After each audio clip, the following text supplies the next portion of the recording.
A paz do Senhor, queridos. Estamos iniciando mais uma videoaula sobre sídio de seu canal EBD Fácil e Motivadora.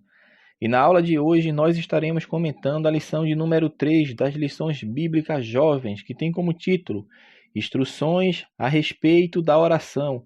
Nós estamos dando prosseguimento aos nossos estudos bíblicos deste trimestre, o qual estamos estudando o tema Sejam Firmes, Ensino Sadio e Caráter Santo nas Cartas Pastorais. E na lição de hoje, lição de número 3, comentaremos sobre instruções a respeito da oração. Texto principal encontra-se na primeira carta a Timóteo, capítulo 2, versículo 1. Admoesto-te, pois, antes de tudo, que se façam deprecações, orações, intercessões e ações de graças por todos os homens. Resumo da lição. Paulo recomenda à igreja a disciplina da oração, pois o crente tem a responsabilidade de orar em favor de todos os homens. O texto bíblico encontra-se em 1 Timóteo, capítulo 2, dos versículos número 1 ao versículo de número 8. Então vamos comentar a lição de número 3, instruções a respeito da oração. Na lição passada, fazendo a retrospectiva, nós falamos sobre os falsos mestres e como Paulo instruiu a Timóteo a combater as falsas doutrinas, esses hereges, os lobos, os que estavam nascendo dentro da igreja com esse espírito de enganação. Comentamos bem e falamos, você que não escutou, escute para seguir prosseguindo nesse estudo bíblico deste trimestre, ao qual estamos estudando as cartas pastorais. Na lição de hoje, nós vamos focar sobre a oração. Por isso o título da lição é Instruções a respeito da oração. Então, a partir deste ponto, ou seja, do capítulo 2, da primeira carta que Paulo escreve a Timóteo, vai se iniciar agora o caráter prático da carta que Paulo está escrevendo a Timóteo, ou seja, vai começar o aspecto prático. Vai falar de algo que deve ser essencial na vida de todo cristão e de toda a igreja, que é a oração. Porque até agora Paulo fez a saudação inicial, falou sobre os falsos profetas, ou seja, dando recomendações, e agora está entrando na parte prática. O caráter prático começa a ser agora evidenciado. E o primeiro ponto que Paulo vai falar é isso que ele fala, antes de tudo.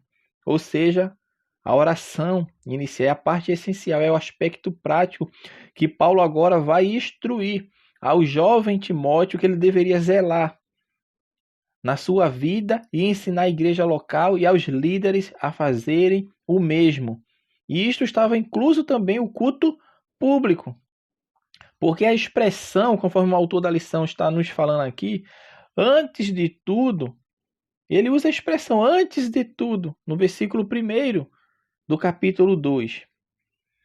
Revela o caráter prioritário, porque ele está citando, meu irmão, de forma clara, antes de tudo, fazei deprecações, orações, intercessões e ação de graça. Ou seja, Paulo aqui está priorizando o caráter da oração, que antes de todas as coisas devemos orar. Então isso está indicando como a prática deveria estar inserida no viver individual, é óbvio, e coletivo da vida daquelas pessoas ali e das nossas também nos dias atuais. Só para fazer uma definição desses termos que Paulo está usando ali quando ele escreve a Timóteo, nós vamos ver que acerca dessas formas de oração em si, podemos dizer em poucas palavras o quê? Então vamos definir o que é deprecação. Deprecação é uma súplica por uma necessidade específica. Eu estou com uma necessidade específica e o meu foco é unicamente nessa necessidade. Isso se chama deprecação, ou seja, é a oração deprecatória, que eu estou apenas fazendo a oração por essa necessidade específica, essa necessidade pontual. Paulo também usa a expressão oração. A expressão oração já é um termo genérico. Por que é um termo genérico? Porque ela pode expressar desde petições feitas em favor de si mesmo, pode também ser feita por necessidades gerais Então, a oração é toda e qualquer expressão verbal dirigida ao Senhor Deus. O que é oração? Toda e qualquer expressão verbal dirigida a Deus. Interceder, a palavra já está bem clara, já nos fala do seu significado. Interceder é orar em favor dos outros. O que é interceder? Orar em favor dos outros. E ações de graças é uma expressão de gratidão. Observe que tudo isso são aspectos de orações. Porque a oração, ela inclui deprecação, sim. Inclui ação de graça, sim. Inclui intercessão, sim. Inclui tudo isto. Mas existem situações que fazemos a oração unicamente por aquela causa, ou seja, deprecação. Alguém vem pedir oração porque vai passar por uma cirurgia. Então vamos orar pelo irmão, que o irmão vai passar por uma cirurgia, para Deus tomar a frente. Ou seja, nós estamos fazendo uma deprecação, porque é uma necessidade específica. Nós estamos orando unicamente para aquilo. Elevando a Deus em oração para aquela situação, aquela necessidade específica. Então, os nomes mudam, mas de fato tudo é uma oração. Tudo é uma oração. E era isso que Timóteo e toda a igreja deveriam fazer. Todo tipo de oração. Por quem? Claro, por eles mesmos. Por todos os homens. E com uma nota especial no texto. Por todas as autoridades. O texto fala bem claro isso. Capítulo 2, versículo 2. Da primeira carta a Timóteo. Orar por todos. Por nós. E em especial também para as autoridades. É isso também nós vamos focar um pouco nesta lição. Então, orar primeiro e orar antes de tudo significa, por exemplo, que nós não devemos começar o dia sem orar. Paulo, quando está falando antes de tudo, meu irmão, é antes de tudo mesmo. Não se começa o dia sem orar. Não se deve iniciar uma viagem sem orar. Precisamos sempre orar e buscar a vontade de Deus para todas as decisões de nossa vida. Porque orar é, antes de tudo, é reconhecer a soberania de Deus e dar a Deus o controle de nosso viver. Por isso, Paulo escreve também aos Tessalonicenses falando sobre isso. A primeira carta aos Tessalonicenses, capítulo 5, versículo 17, Paulo fala que orai sem cessar. Em todo tempo, a oração é indispensável na vida do cristão. E quando nós estamos orando, nós estamos tendo um relacionamento. Por quê? Nós estamos relacionando com quem? Com Deus. Estamos falando com Deus e a oração nos aproxima de Deus. A mesma coisa acontece no nosso relacionamento interpessoal com as pessoas. Você pode agora até pensar e raciocinar, porque eu vou instigar você a isso. Imagine a pessoa que você mais conversa, que você mais tem contato durante o dia. Esta pessoa que você tem mais contato, certamente é a que você tem mais intimidade. Por quê? Porque você tem um relacionamento com ela através de conversas, através de contatos, ou seja, então as pessoas que são mais próximas a nós como humanos, o relacionamento interpessoal é as pessoas que nós mais conversamos. Observe que para eu manter um relacionamento e ter um certo grau de intimidade com qualquer pessoa, primeiro e antes de tudo, tem que se haver a conversa, o relacionamento, a comunicação é de forma que acontece sempre, está acontecendo sempre. E a mesma coisa é o relacionamento do homem para com Deus. Se o homem conversa com Deus, como é que o homem conversa com Deus? Através da oração, está falando ao Criador. E como é que Deus fala conosco? Através da sua palavra. Então, o homem que tem essas práticas em sua vida, da oração e leitura da palavra, é uma pessoa que tem intimidade com Deus. Ele tem um relacionamento bem próximo com Deus. É semelhante, irmão, ao nosso relacionamento interpessoal.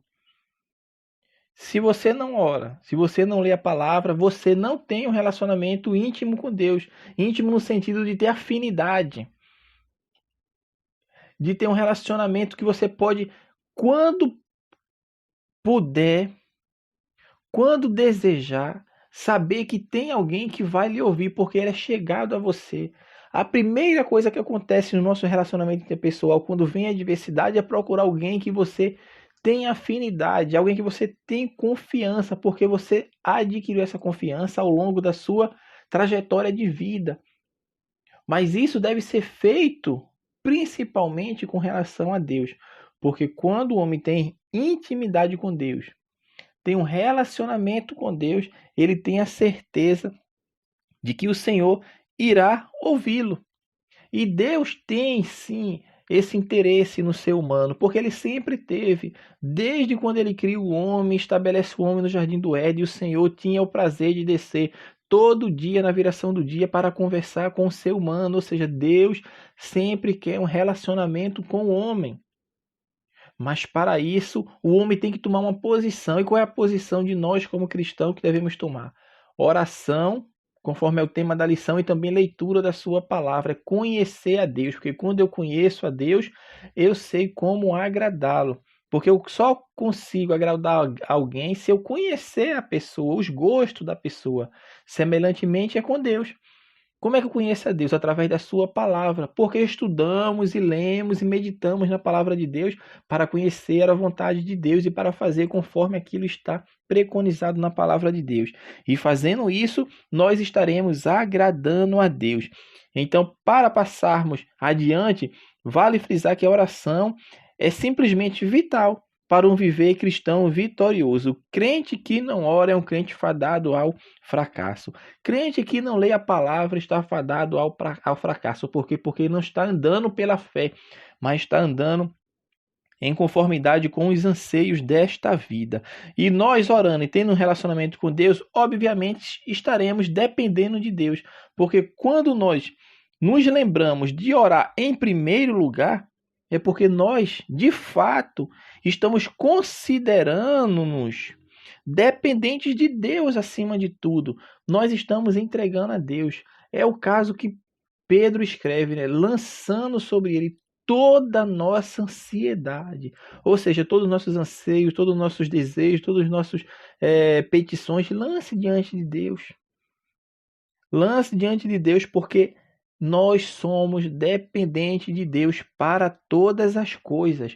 E quando nós falamos todas as coisas, inclui tudo mesmo. Porque é Deus quem nos dá água para beber, o alimento para comer, o ar que nós respiramos. Não sabemos o dia em que Deus irá nos chamar, se Cristo não voltar até lá. Mas o que nós de fato devemos entender é que todo ser humano depende de Deus. E o crente, quando compreende e entende isso, está sempre elevando a Deus a sua voz em oração. Porque ele compreende e entende que ele depende unicamente de Deus. Unicamente de Deus. Mas tem uma coisa que está adentrando na igreja, que é o que o autor fala na lição, que é o perigo do secularismo. Por quê? Isso está causando perigo.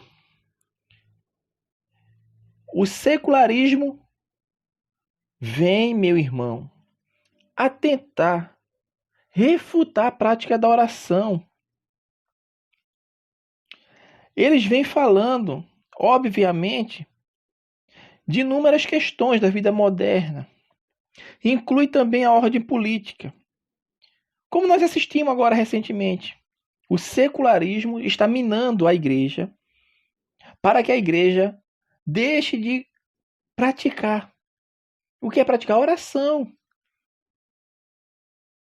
São práticas que a palavra de Deus nos outorgou. Oração, leitura da palavra, jejum. Então, quantas vezes a exortação à oração tem sido duramente rechaçada, meu irmão, por muitos cristãos, que insiste que a saída é sempre agir. Porque tem pessoas que é assim, não é para orar, é para agir. Como se a oração tivesse um sentido de inação ou inatividade. Meu irmão, isso tem a ver com o secularismo. É a doutrina que ignora os princípios espirituais na condução dos negócios humanos. A oração, meu irmão, quando o crente, antes de tudo, vai orar, antes de todas as coisas, ele não está sendo omisso, ele não está sendo inativo.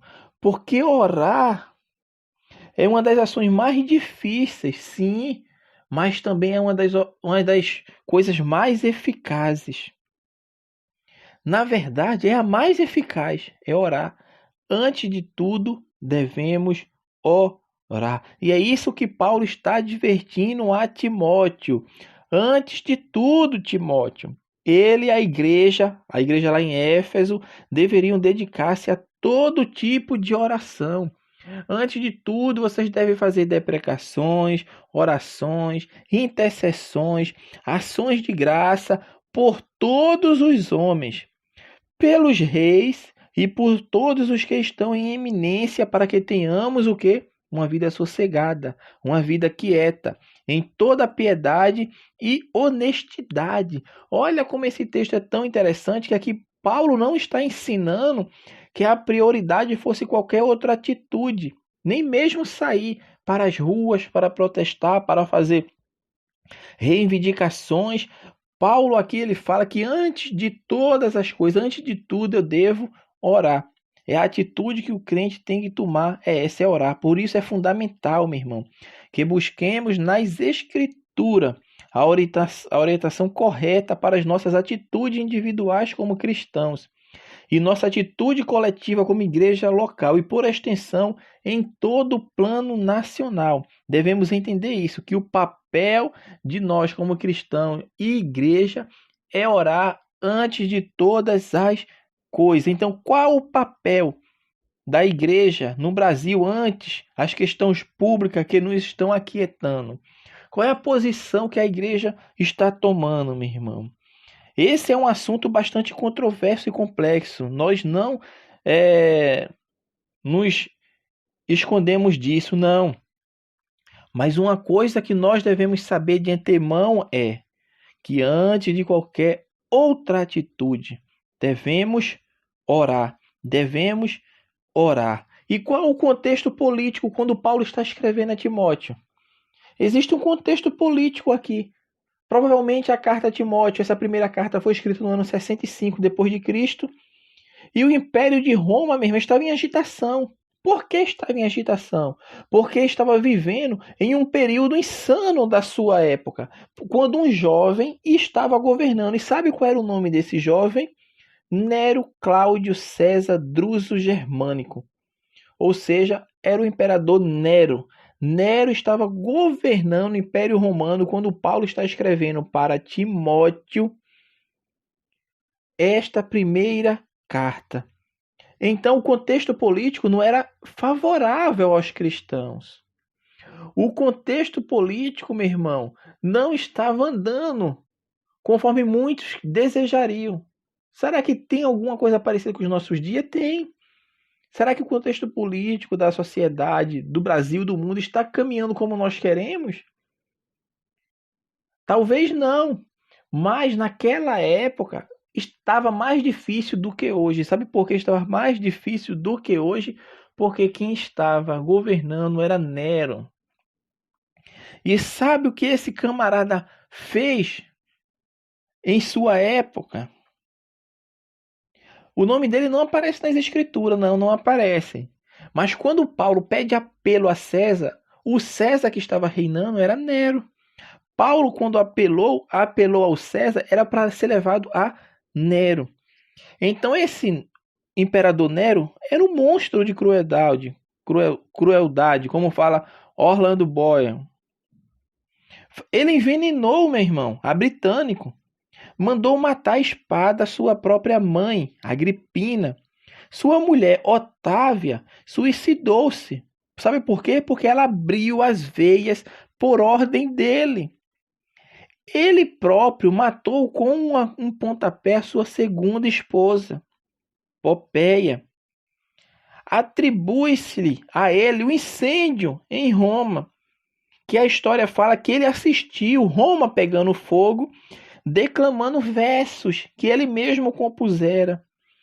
Ele fez morrer no suplício milhares de cristãos, a quem acusou deste incêndio, porque ele incendiou Roma e acusou os cristãos de terem incendiado Roma. À época, o Senado declarou inimigo público. E o seu fim foi trágico, porque ele, vendo-se perdido dentro do contexto político, ele se suicidou. Mas vemos aqui que era um homem mau, um homem perverso. Então esse era o contexto político em que os cristãos estavam inseridos em Éfeso, que era governado pelo Império Romano. Então tinha uma dura realidade política. Temos sim. Mas em nenhum momento nós vamos encontrar Paulo fazendo qualquer referência no sentido de dizer: Timóteo, pega os crentes em Efésios e vamos se envolver agora nesses projetos de dominação humana. Os homens estão tomando poder, estão perseguindo a igreja. Vamos agir. Não, Paulo, em primeiro de tudo, ele fala: antes de tudo, devemos orar por todos os homens, pelas autoridades, por aqueles que estão em eminência. Meu irmão, a perseguição à igreja, a princípio, que era intermitente, logo se tornou sistemática através de Nero. E os cristãos estavam compreensivelmente apreensivos, sim. No entanto, eles recorreram à oração. Foi isso que eles fizeram, recorreram à oração, meu irmão. Alguns críticos de Paulo podem até falar que Paulo era conformista.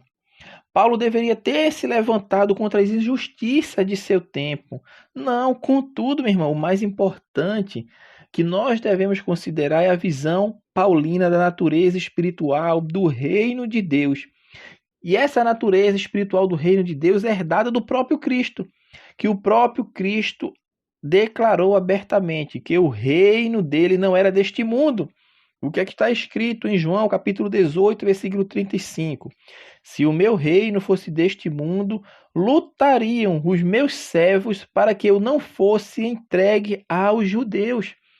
O reino de Cristo não é deste mundo. Então, a maneira mais eficaz de buscar o reino de Deus e a sua justiça continua sendo exatamente pelo meio que Paulo falou para Timóteo, para o meio que Cristo falou para os seus discípulos, do meio que a Bíblia fala que nós devemos fazer, que é a oração. Isto é a oração, meu irmão. É a maneira mais eficaz de buscar o reino de Deus e a sua justiça. A preocupação da igreja não deve ser com o domínio das estruturas políticas. Não deve mesmo ficar se preocupando com a alegação de garantir a sua vida em piedade. Então, a preocupação da igreja não deve ser com o domínio das estruturas políticas. Mesmo que a alegação que alguns utilizam, no caso, é garantir a sua vida em piedade, facilitar ou proporcionar a expansão do evangelho. Eventual controle político, meu irmão, não assegura isso a ninguém. Não assegura. O poder espiritual, a igreja tem que entender isso, está acima de tudo. Deve isto ser o alvo da igreja. A igreja que ora, ela tem poder contra as astutas ciladas do inimigo. Então, o alvo da igreja, meu irmão, é a busca do poder espiritual e entendendo que o controle político, seja em qualquer lugar, em qualquer época, não assegura, meu irmão, garantia de vida tranquila, de facilidade, de expansão do evangelho. Não assegura isso a ninguém, porque o que assegura isso ao crente, à igreja, é o poder de Deus na vida dos seus servos. Então, a participação política da igreja pode ocorrer de forma orgânica, sim, ou seja, como um processo natural, por intermédio dos seus membros, que tendo vocação para a vida pública, alcançam posições nas estruturas de governo, alcançam. Isso pode acontecer em cargos eletivos ou não. Como a gente vê muitos crentes hoje exercendo cargos públicos. Mas o problema é quando isso é confundido com a participação da igreja como instituição, ou com a confusão do sagrado com o secular. O que nós queremos dizer com isso? É o uso, meu irmão, dos espaços do culto para a promoção de projetos de poder pessoais ou de grupo, porque o uso do espaço do culto é unicamente para a glória de Deus, é glorificar a Deus. E a partir do momento que as pessoas começam a fazer promoção de seus projetos de poder, seus projetos pessoais, seu projeto de grupo, a igreja está perdendo o seu foco, perdendo a direção e caminhando contrário àquilo que está preconizado na palavra de Deus. Então, o que deve ser feito é uma exposição boa, da boa doutrina, mostrando que o poder de Deus é o que liberta do engano, que conduz-nos a atitudes sábias diante de Deus e dos homens, incluindo até as escolhas políticas. Então, isso nós devemos ter em mente. E por isso, Timóteo, quando recebe essa carta, Paulo está falando de forma bem clara para ele, que ele deve orar por todos os homens e o que estão em eminência, dentre os quais estão os governantes, os reis da terra, que eram as autoridades constituídas em geral, meu irmão. Então é isso que nós devemos fazer. Provérbios capítulo 21, versículo 1 diz: como ribeiros de água, assim é o coração do rei na mão do Senhor. A tudo quanto quer o inclina. Então, por isso, podemos crer, meu irmão, que as atitudes das autoridades podem ser direcionadas diretamente por Deus. Podem sim, segundo o seu propósito. Mas quando isso acontece, quando a igreja ora, é à medida que a igreja ora que Deus vai fazer isso aqui, ó.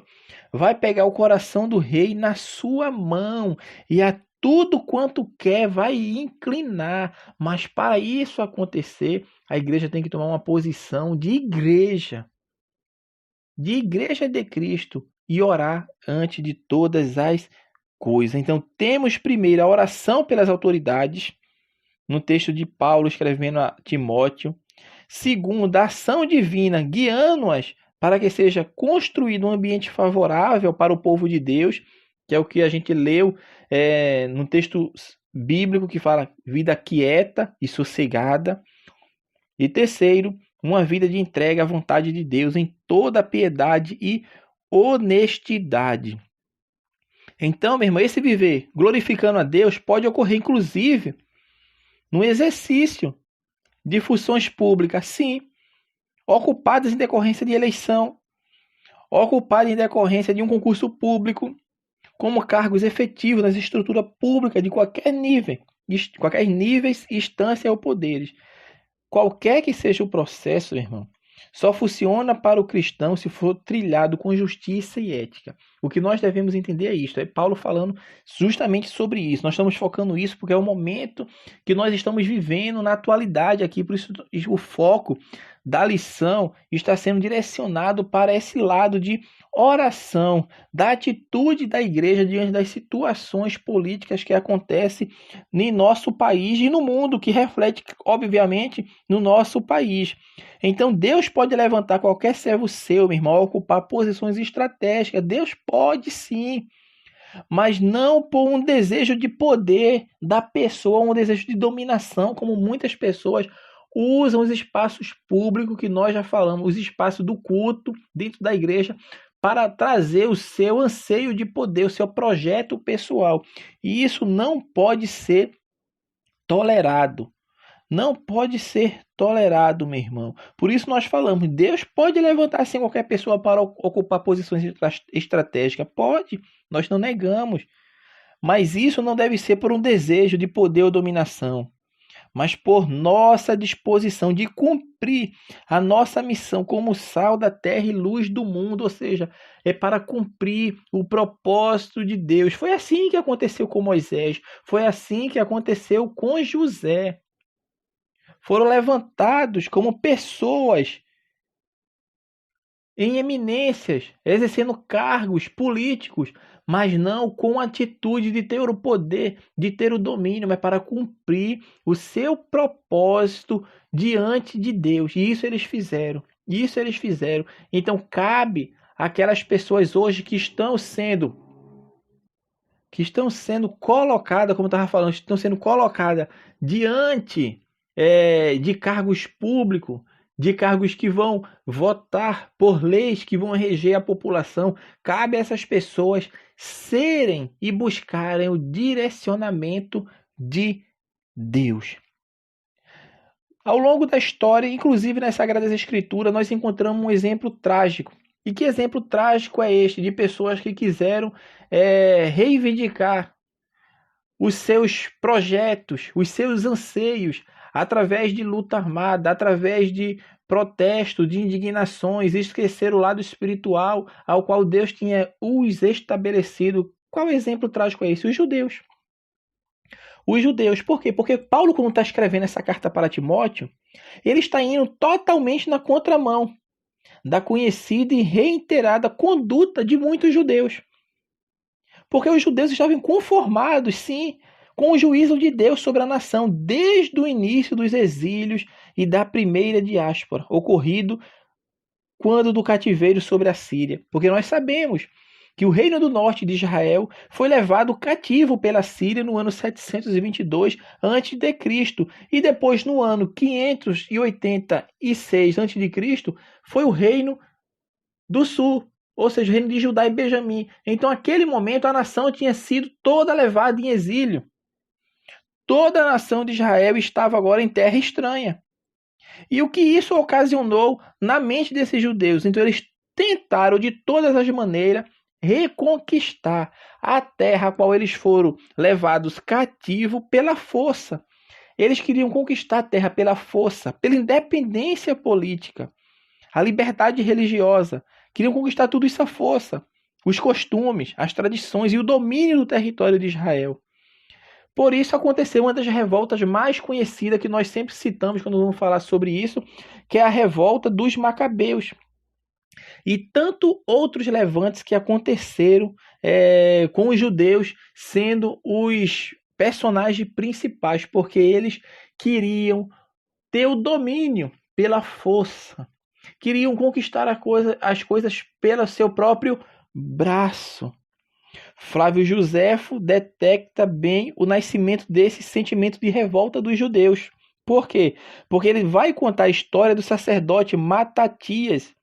Matatias expressava o seu inconformismo aos seus filhos. Estava sempre falando para os seus filhos, incitando-os aos filhos a agir pela força, em defesa das leis, em defesa da religião judaica. Então ele fala assim: este virtuoso e nobre judeu, ele queixava-se frequentemente a seus filhos do estado deplorável em que a nação se encontrava. Aí falava o quê? Da ruína de Jerusalém, da desolação do templo e de tantos outros males que o afligiam. E acrescenta que lhe seria melhor morrer pela defesa das leis e da religião de seus pais que viver sem honra em meio a tantos sofrimentos. Então o que aconteceu? Matatias e os seus filhos lideraram uma revolta armada, quando receberam enviados do rei Antíoco Epifânio, homem bastante conhecido da dinastia Seleucida, que foi a dinastia que uma das dinastias, quando Alexandre o Grande morre, o seu reino é dividido em 4. E dentro dessa divisão do seu reino tem essa dinastia Seleucida, com o nome mais proeminente Antíoco Epifânio, que foi um homem maligno, que agiu verdadeiramente direcionado pelo espírito de Satanás, pelo espírito do anticristo. E esta revolta que se deu com os macabeus, que nós chamamos a revolta dos macabeus, ela se prolongou por longos anos. E isso, meu irmão, essas revoltas, essas formas de querer conquistar o bem-estar, a quietude, a vida sossegada através da luta armada, através de outras coisas que não fosse orar a Deus, o que ocasionou a destruição por completa do templo de Jerusalém no ano 70 depois de Cristo. E com isso aconteceu a dispersão dos judeus, porque eles agora não foram levados cativos como em exílio, mas aconteceu a diáspora, ou seja, eles próprios começaram a ir embora do seu estado, da sua nação. Começaram a se afugentar, porque perderam. Na verdade, eles não tinham domínio, queriam conquistar o domínio à força do Império Romano, e coisa que eles não conheceram. E isso fica tão claro nas Escrituras Sagradas, que era um sentimento dos judeus, que o próprio Cristo, quando veio, meu irmão, eles não receberam porque eles não queriam um Cristo que pregasse um reino espiritual, pregando perdão de pecados, pregando consolo, vida eterna. Não, eles queriam um Cristo que viesse montado em um cavalo, com a sua espada desembainhada para tomar o poder do Império Romano. Eles aguardavam Cristo nesses moldes. E não era essa missão de Cristo. O propósito de Cristo não foi este. E até quando Cristo está sendo assunto aos céus, os discípulos perguntam a Cristo quando é que se dará a restauração de Israel. Porque os judeus tinham essa preocupação. E Cristo muda o foco deles. Olha, não está ao alcance de vocês. Não é o momento de vocês se preocupar com essas coisas, de saber quais estações e quando vai acontecer ou quando não vai acontecer. A preocupação de vocês é que vocês devem permanecer em Jerusalém até que do alto seja revestido de poder para cumprir o propósito de Deus para a sua vida. É o que a palavra, essa lição está nos mostrando, meu irmão. Hoje nós devemos, como crentes, como cidadãos dos céus, cumprir a missão que Cristo nos ortogou. Orar antes de todas as coisas. Levar-nos a Deus, porque fazendo isso nós estamos conscientes que estamos entregando verdadeiramente a dependência da nossa vida, a dependência do nosso bairro, da nossa cidade, do nosso país a Deus. Então é isso que nós devemos fazer, orar antes de todas as coisas. Então a lição que nós devemos tirar é que o povo de Deus, seja Israel, seja a igreja, precisa entender que a sua vitória está nas mãos do Senhor e que a solução é sempre o caminho da humilhação e da busca da intervenção divina. Temos que lançar todas as coisas aos pés de Deus. Segundo Crônicas, capítulo 7, versículo 14, a palavra de Deus nos fala que se o meu povo, que se chama pelo meu nome, se humilhar e orar e buscar a minha face, se converter dos seus maus caminhos, então eu ouvirei dos céus e perdoarei os seus pecados e sararei a sua terra. A Bíblia fala de forma bem clara, se este povo, que se ama pelo nome de Deus, se humilhar e orar e buscar a face de Deus, olha como Deus dá o segredo. É se humilhar, é orar, é buscar a face de Deus, ou seja, é direcionar a atenção plena e exclusivamente a Deus. Então, orar pelas autoridades, meu irmão, deve continuar sendo a prioridade da igreja, a fim de que haja a intervenção divina necessária e Deus agindo, intervindo para a necessidade da igreja, do clamor, da oração. Ele vai assegurar à igreja dele aqui na terra uma vida quieta, uma vida sossegada. Com tudo isso que nós falamos, nós não estamos nos isentando, não, de nosso papel como cidadãos dessa terra, não. Mas estamos orientando que o propósito maior de nossa existência é expandir o reino de Deus aqui na terra. E isso é o que nós devemos fazer e entender.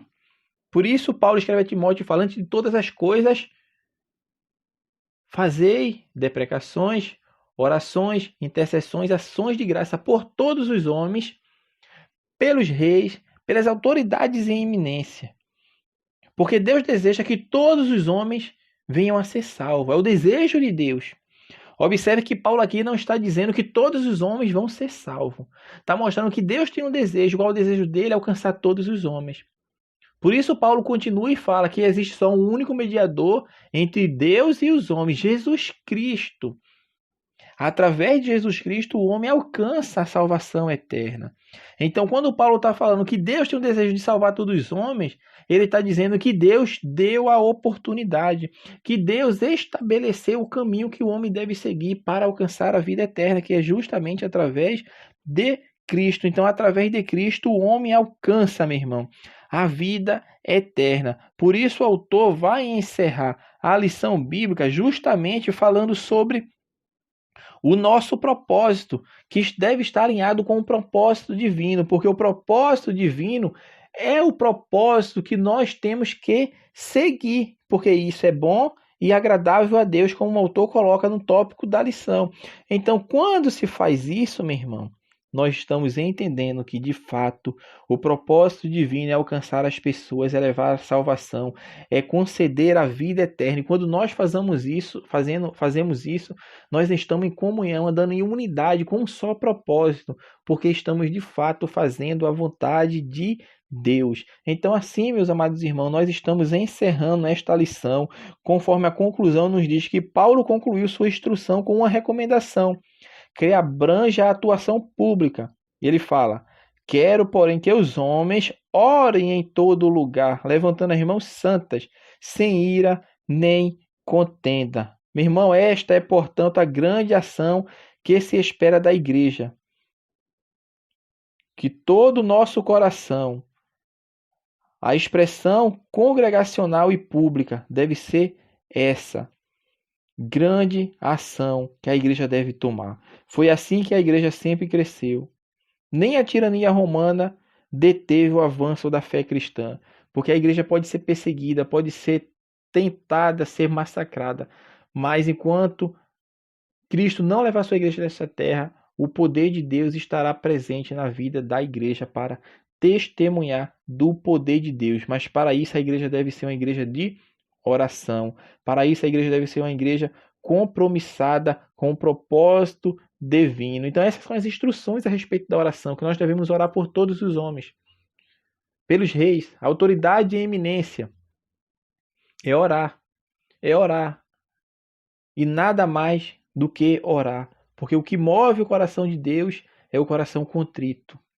O que move o coração de Deus, meu irmão, é um coração que está alinhado com a vontade de Deus. E se a igreja assim fizer, pode ter certeza disso, que Deus vai intervir, seja na ordem social, na ordem política, na ordem cultural, na ordem educacional, em qualquer ambiente, em qualquer lugar. Deus vai intervir, mas para isso a igreja tem que estar em unidade, em espírito de oração em todo o tempo. Assim, nós estamos encerrando a lição de número 3 das lições bíblicas jovens e instruções a respeito da oração. Que Deus abençoe os irmãos e até a nossa próxima aula, se assim o Senhor permitir.